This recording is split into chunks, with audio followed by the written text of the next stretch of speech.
Hi friends, నమస్తే. ఈరోజు నా ప్రయాణం చాలా ప్రత్యేకమైనది. ఎందుకంటే ఈరోజు నేను కొత్త ప్రదేశాన్ని విజిట్ చేస్తున్నాను. ఆ ప్లేస్ మీకు చూపిస్తున్న జర్నీ. నేను వెళ్తుంది గోవా అమరావతి ఎక్స్‌ప్రెస్.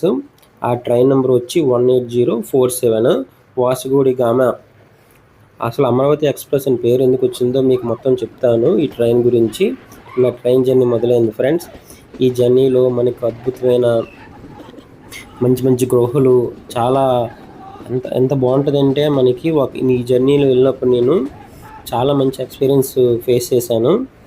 మంచి మంచి గుహలు ఎలాగంటే మనకి ప్రకృతి అందాలు, చుట్టుపక్కల మంచి లొకేషన్స్ మీకు చూపిస్తాను. అన్ని గృహాలు మీకు తీయలేకపోయాను. ఇది ఒక 2 గృహాలు తీశాను మీకు. తర్వాత మన చుట్టుపక్కల ఉన్న ప్రదేశాల అందాలు కూడా మీకు చూపించాను. చూడండి. మనకి హుబ్లీ దాటిన తర్వాత అంతా అసలు చాలా ఎలాగుంటుందంటే చాలా బాగుంటుంది. జర్నీ అంతా ఎక్సలెంట్గా ఉంటుంది. అక్కడి నుంచి చాలా స్లోగా వెళ్తుంది ట్రైను. మనకి జర్నీ వచ్చేసరికి 1 డే 3 అవర్స్ పడుతుందండి. విశాఖపట్నం నుంచి వాస్కోడిగా మాకు చేరేసరికి చాలామంది మడ్గావ దగ్గర దిగిపోతారు జంక్షన్ దగ్గర. అది టైం వచ్చేసరికి 12:45 అలాగ అవుద్దండి. మనకి వాస్కోడిగా మాకు చేరేసరికి 4 అవుద్ది. ఈవినింగ్ 4 అవుద్ది.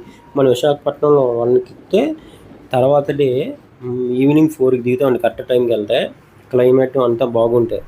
లేకపోతే అటు ఇటు 2-3 అవర్స్ లేట్ కూడా అవుతుందండి. ఇప్పుడు మనం దూద్సాగర్ వాటర్ ఫాల్స్ చూద్దాం. చూడండి, ఈ జర్నీలో ఒక అద్భుతమైన వాటర్ ఫాల్స్ మీకు చూపిస్తాను. చూడండి ఫ్రెండ్స్, దీని చరిత్ర నీకు చెప్తాను మీకు నేను. అసలు దూద్సాగర్ అంటే అసలు దాని పేరు ఎలాగ వచ్చిందంటే పాల సముద్రం అన్నమాట. ఇది ఒకప్పుడు ఒక రాజు ఉండేవాడు.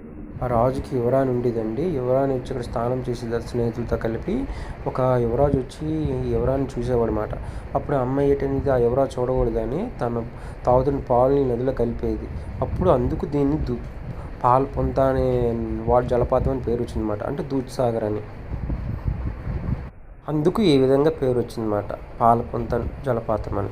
ఇండియాలోనే 310 మీటర్ల ఎత్తులో ఉందన్నమాట. అంటే 1017 ఫీటు. ఈ ఏ నది మీద ఉందంటే మండావి నది మీద ఉందన్నమాట ఈ దూద్సాగర్. చూసారా ఈ అందాలు ఎంత బాగున్నాయో. అసలు నాకైతే కళ్ళు చెదిరిపోయాయండి. ఎంతోమంది యువకులు ఈ వాటర్ ఫాల్స్ చూడడానికి, అడ్వెంచర్ చేయడానికి వెళ్తారండి.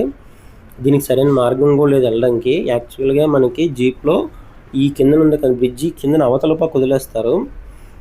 కొంతమంది మనకి దగ్గరికి వెళ్ళడానికి ఎలా వెళ్తారంటే ఆ జర్నీ నేను చేయలేదు. ఇప్పుడు నెక్స్ట్ టైం మళ్ళీ వెళ్ళినప్పుడు చేస్తాను ఖచ్చితంగా. కానీ చాలా బాగుంటుందండి వాటర్ ఫాల్స్. చూసారు కదా. అసలు నేను రిటర్న్ అయినప్పుడు కూడా మీకు చూపిస్తాను ఇంకా క్లారిటీగా. ఫ్లోటింగ్ చాలా ఎక్కువ ఉంది. ఎక్సలెంట్గా ఉందండి. మీరు చూసారు కదా, ఎంజాయ్ చేశారు అనుకుంటున్నాను. ఈ వాటర్ ఫాల్స్ ముందు క్యాస్టిల్ రాక్ వస్తుందండి. క్యాస్టిల్ రాక్ దాటిన తర్వాత మనకి దూద్సాగర్ వాటర్ ఫాల్స్ వస్తుంది. ఎవరైనా వచ్చిన వాళ్ళు మనకి ఎగ్జిట్ విండో ఉన్న దగ్గర కూర్చొని చూడండి. చాలా బాగుంటుంది. ఏసీలో వచ్చిన వాళ్ళు అయితే ఎంజాయ్ చేయలేరు, తలుపు దగ్గరికి వచ్చి చూడాలి.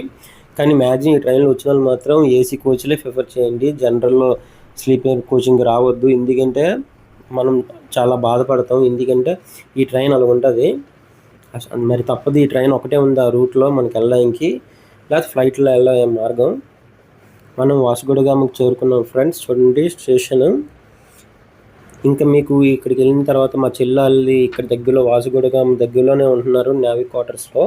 ఆ క్వార్టర్స్ కూడా మీకు చూపిస్తాను చూడండి. విమానాశ్రయం బ్యాక్ సైడ్ అండి మా చెల్లెల క్వార్టర్స్. చూడండి విమానాశ్రయాలన్నీ ఇక్కడి నుంచే వెళ్తాయి అన్నమాట. మొత్తం 2 విమానాశ్రయాలు ఉన్నాయి గోవాలోని. ఇది సౌత్ గోవాలోని విమానాశ్రయం ఇది. ఈ విమానాశ్రయం పేరు వచ్చేసరికి డబోలి విమానాశ్రయం అండి.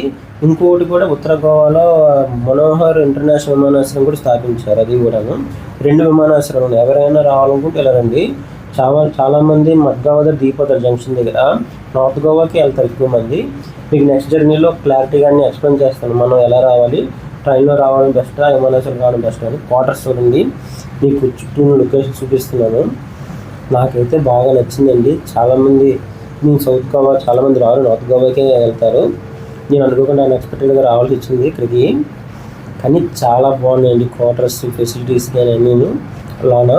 చూడండి విమానం చూసారు దగ్గర నుంచి మీకు చూపిస్తుంది. ఇండిగో